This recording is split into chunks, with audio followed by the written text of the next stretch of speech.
आऊज़ु बिल्लाहि मिनश्शैतानिर्रजीम बिस्मिल्लाहिर्रहमानिर्रहीम। अॼु को असांजो टॉपिक आहे एसिड्स एंड अल्कलीज़, जंहिंखे तव्हां बेस बि चवंदा आहियो। इन में जेके अॼु शयूं असां पढ़ंदासीं उहे हेठियां ऑब्जेक्ट्स आहिनि। To know what the solution can be sorted by whether they are acid, alkali or neutral. To understand that an alkali react with an acid to cancel it out. To know that the indicator show you how the acid or alkaline a solution is. Tin objects के step wise एक study कयूं। सब खां पहिरियों acids and alkalis के सुञाणण जे लाइ तव्हांजे साम्हूं थोरी थोरी नंढियूं नंढियूं मां पिक्चर्स खणी आयो आहियां। इन ते नज़र कयो। एसिड ऐं अल्कलीज़ जे लाइ alkalis means base. When a substance dissolve in a water, it makes a solution. जॾहिं बि कंहिं substance के पानी जे अंदरि विझिबो त उहो solution ठाहींदो। Solution can be sorted by whether they are acids, alkalis or neutral. पोइ solution acidic थी सघे थो, basic थी सघे थो या neutral थी सघे थो। When the oxides of the some non-metals dissolve in the water, they make acids. जेके भी नॉन मेटल्स आहिनि, हाणे तव्हां चवंदो सर नॉन मेटल्स असांखे ख़बर कीअं पए। जेकॾहिं पीरियाडिक टेबल ते नज़र कंदो त पीरियाडिक टेबल में जेके हेलोजन एटम्स आहिनि इहे नॉन मेटल्स चवराईंदा आहिनि। क्लोरीन, ब्रोमीन, आयोडीन इहे नॉन मेटल्स आहिनि ऐं इहे गैसिस आहिनि। इन्हनि जा जेके बि ऑक्साइड्स आहिनि उहे सभई जेके आहिनि एसिडिक आहिनि। मिसाल जे तौरु मां हिकिड़ो तव्हांजे साम्हूं टेबल ठाही आहे। Non metal plus oxygen, oxygen खां पोइ ऑक्साइड ठहियो, ऑक्साइड खां पोइ उनखे वाटर में विझंदो त उहो एसिडिक बिहेवियर कंदो। हीअ जेको सिंबल आहे कोरेसिव कैपेसिटी आहे या एसिड जी सिंबल हूंदी आहे। Acids are the sour taste and they are the corrosive. Corrosive जो मतिलबु आहे माना कंहिं शइ खे कटे ॻारे छॾणु। तव्हांखे ख़बर हुजणु घुरिजे त इन जी निशानी जेका आहे, जेकॾहिं कंहिं बीकर जे मथां अहिड़ी क़िस्म जी निशानी हुजे, कोरेसिव निशानी हुजे, त इन जो मतिलबु आहे त इहो जेकॾहिं तव्हांजे हथ ते लॻो त इहो तव्हांजे हथ खे साड़े छॾींदो या ॻारे छॾींदो। हाणे हिकिड़ी ॻाल्हि जर्नल आहे जेका तव्हांखे यादि करणी पवंदी। इहा इंटर जा स्टूडेंट्स, नाइंथ जा स्टूडेंट जेके बि केमिस्ट्री थोरी घणी ॼाणनि था उन्हनि खे ख़बर हुजणु घुरिजे जॾहिं बि कंहिं मेटल जे मथां एसिड खे हारबो आहे त ओॾी महिल ऑक्सीजन हाइड्रोजन इवॉल्व थींदी आहे। जॾहिं बि कंहिं मेटल जे मथां एसिड खे हारबो, हाणे इन जो रिएक्शन्स हिकिड़ो शो कयो वियो आहे तव्हांजे साम्हूं। हाणे इहो अक्सर करे असां मरकरी, ज़िंक, कापर कंहिं बि मेटल जे मथां असां हारींदा आहियूं त उन में जेको आहे असांखे हाइड्रोजन गैस निकिरंदी आहे। सिंपल हिकिड़ा मां टे रिएक्शन्स खणी आयो आहियां तव्हांजे साम्हूं। मिसाल जे तौरु मेटल मैग्नीशियम आहे, हाइड्रोक्लोरिक एसिड्स तव्हां उनजे मथां हारींदो त तव्हांखे मैग्नीशियम साल्ट मिलंदो। पोइ जेकॾहिं एसिड हेलो एसिड आहे त मैग्नीशियम क्लोराइड मिलंदो ऐं पोइ हाइड्रोजन गैस इवॉल्व थींदी। पर जेकॾहिं इहो ई एसिड खे कार्बोनेट सां रिएक्ट करे त पोइ साल्ट ठाहींदो प्लस वाटर ठाहींदो ऐं प्लस कार्बन डाइऑक्साइड निकिरंदी। यानी evolution of the carbon dioxide जो बि तरीक़ेकार असां वटि इहो ई हूंदो आहे त कंहिं बि कार्बोनेट खे तव्हां एसिड सां रिएक्ट करायो। अहिड़े तरीक़े सां मां एग्ज़ाम्पल खणियां सल्फ्यूरिक एसिड जो कापर कार्बोनेट सां रिएक्शन आहे। कापर सल्फेट मिलंदो, वाटर मिलंदो ऐं कार्बन डाइऑक्साइड मिलंदो। हाणे इहा रिएक्शन मां छो खणी आयो आहियां, छाकाणि त इंटी टेस्ट में हिकिड़ो सुवालु आयो हो जंहिंमें ॿुधायो वियो त हेठिन रिएक्शन्स मां कहिड़ो रिएक्शन्स कार्बन डाइऑक्साइड इवॉल्व कंदो। त जेकॾहिं कार्बन डाइऑक्साइड पुछा करे सघनि था, हाइड्रोजन बि पुछा करे सघनि। ॿिन्हिनि खे ज़हन में रखिणो आहे त ॿिन्हिनि जो तालुक़ु एसिड सां। एसिड मेटल सां रिएक्ट कंदो आहे त हाइड्रोजन निकिरंदी आहे। एसिड कार्बोनेट सां रिएक्ट कंदो आहे त कार्बन डाइऑक्साइड निकिरंदी आहे। Acids there are many acids present in our everyday life. मां छो जो कॉमन ज़िंदगी जा क्वेश्चन अक्सर करे इंटी टेस्ट में हाणे ॾियनि था, एवरीडे साइंस मां क्वेश्चन खणनि था ऐं नॉर्मल क्वेश्चन पुछा कया था वञनि त तव्हांखे ज़हन में हुजणु घुरिजे। क़ाइदेवाम यूनिवर्सिटी हाणे सुवालु हिकिड़ो ॾिनो हुओ MCQs त फरियान गैस जेका उहा छा में यूज़ थींदी आहे या फ्रीज़र्स में यूज़ थींदी आहे। नॉर्मली केमिस्ट्री में इहो बुक्स में लिखियलु न आहिनि शयूं, पर कॉमन शयूं ज़रूरु आहिनि, इहा ख़बर हुजणु घुरिजे हर ॿार खे। Lemon juice contain citric acid, vinegar ethnic acid. Vinegar Sindhi में सुरके खे सॾिबो आहे। Some strong acids are hydrochloric acid, sulfuric acid, nitric acid. Some weak acids are ethanoic acid, citric acid and carbonic acids.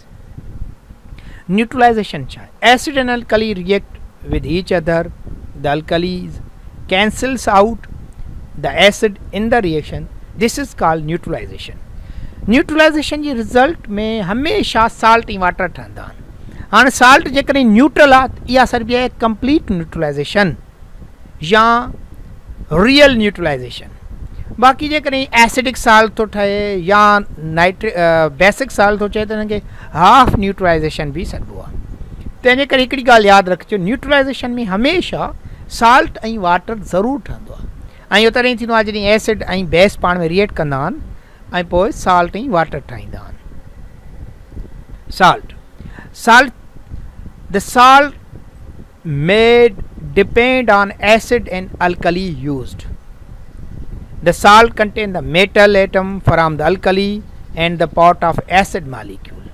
The salt of the sulfuric acids are known as the sulfates. Salt and the salt of hydrochloric acids are known as a chloride salt. The salts of the nitric acid are known as a nitrate salt.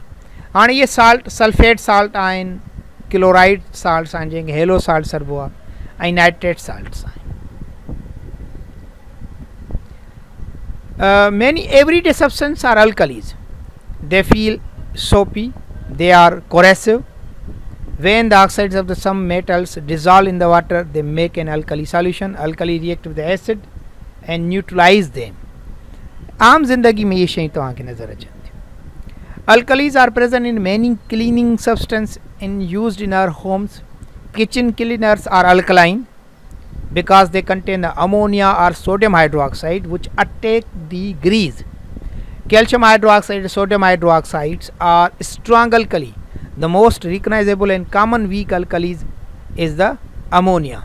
Ammonia सभिनि खां common weak alkali आहे weak base आहे indicators indicate कंदा आहिनि acid ऐं base जे बारे में ऐं उन जी कंडीशन्स ॿुधाईंदा आहिनि इंडिकेटर्स में सब खां पहिरें लिटमस पेपर आहे तव्हांखे ख़बर हुजणु घुरिजे असां वटि कॉमन ॿ लिटमस पेपर हूंदा आहिनि हिकिड़ो रेड ऐं ॿियो जेको आहे ब्लू लिटमस पेपर आहे ब्लू लिटमस पेपर खे एसिड में विझिबो आहे त उहो रेड थी वेंदो आहे ऐं रेड लिटमस पेपर खे बेस में विझिबो आहे त उहो ब्लू थी वेंदो आहे मां जॾहिं केमिस्ट्री पढ़ंदो हुउसि ऐं ॿार टीचर असांखे पढ़ाईंदा त मां वरी छा कयो ब्लू लिटमस पेपर वरी बेस में विधो इहो ॾिसण जे लाइ त उन ते असरु कहिड़ो थो पए ब्लू लिटमस पेपर जॾहिं बेस में विझिबो त ब्लू ई रहंदो पर जॾहिं इहो एसिड में विझिबो त इहो रेड थी वेंदो अहिड़े तरीक़े सां रेड लिटमस पेपर एसिड में विझिबो त रेड ई रहंदो पर जॾहिं बेस में विझिबो त उहो जेको आहे ब्लू थी वेंदो The indicator help you find whether a solution is acidic or not. They change the color in acidic or alkaline solution. Different indicators change to different colors. Taste the litmus test. Litmus is an indicator. It changes the color in the acid and alkaline solution. Litmus is red in an acid. Litmus is blue in alkali. याद रखे छॾिजो red हूंदो आहे acid में पर खणंदा असां blue ऐं बेस में ब्लू हूंदो ब्लू थी वेंदो आहे पर असां खणंदा जेको लिटमस पेपर आहियूं उहो रेड खणंदा आहियूं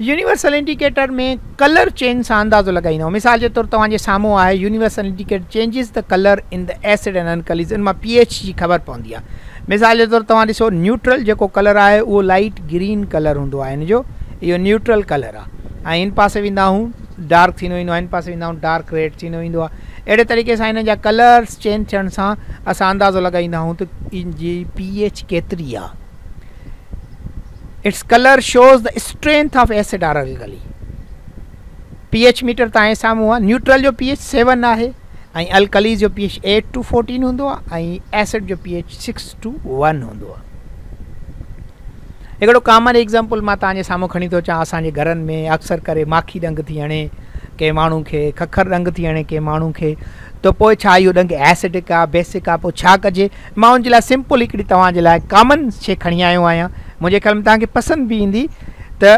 एप्लीकेशन्स न्यूट्रलाइज़ेशन जूं जेके तव्हां कॉमनली यूज़ करे सघो था insects sting bee sting are the acidic and can be neutralise with the baking soda bicarbonate of sodium हाणे तव्हां मिसाल जो छा खणंदो, तव्हांखे मिठी सोडा तव्हां ॿुधियो हूंदो, इन खे थोरो पाणी में खणी उन जॻह ते हणो जंहिं जॻह ते तव्हांखे जेको आहे चकायूं आहे जेको आहे माखी, त इनशाला उहा तव्हांखे ख़तमु थी वेंदी।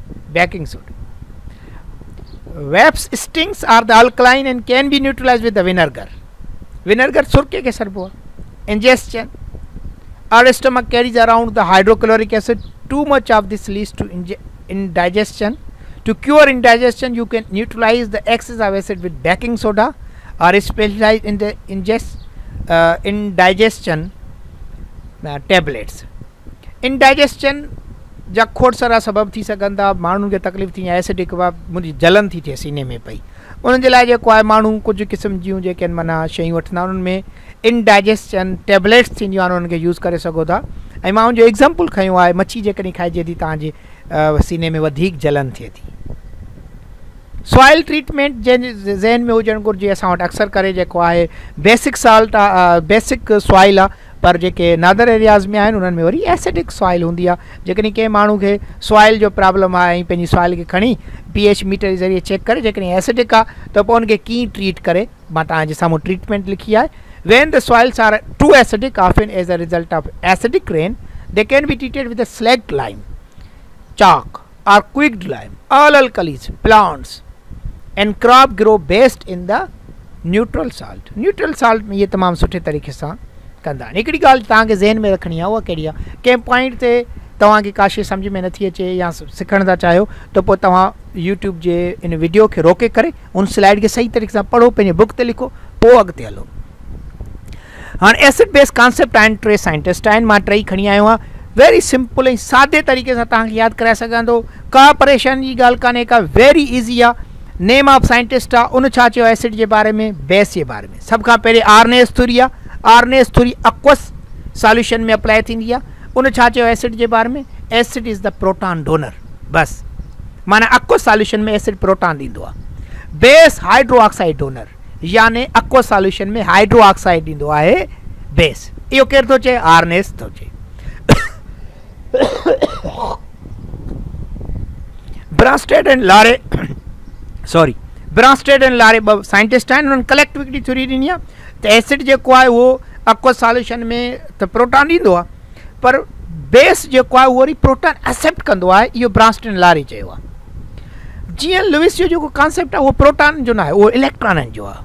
उहो थो चए त एसिड जेको आहे इलेक्ट्रॉन पेयर एक्सेप्टर हूंदो आहे, ऐं बेस जेको आहे इलेक्ट्रॉन पेयर डोनर हूंदो आहे। जेकॾहिं तव्हां हिनखे सिंपल तरीक़े सां यादि करे वरितो त का परेशानी ॻाल्हि कान्हे। इहे टई थ्योरीज़ तव्हां यादि करे सघो था, कंहिं बि सॉल्यूशन में जेको आहे हिनखे अप्लाई करे सघो था। थोरी महिनत कयो, को मसइलो न आहे। केमिस्ट्री हमेशह लगातार महिनत जो नालो आहे, इहा ॻाल्हि तव्हांखे यादि रखणी आहे। मुंहिंजी दुआ आहे अल्लाह साईं तव्हांखे कामयाबु कंदो। इल्तिमास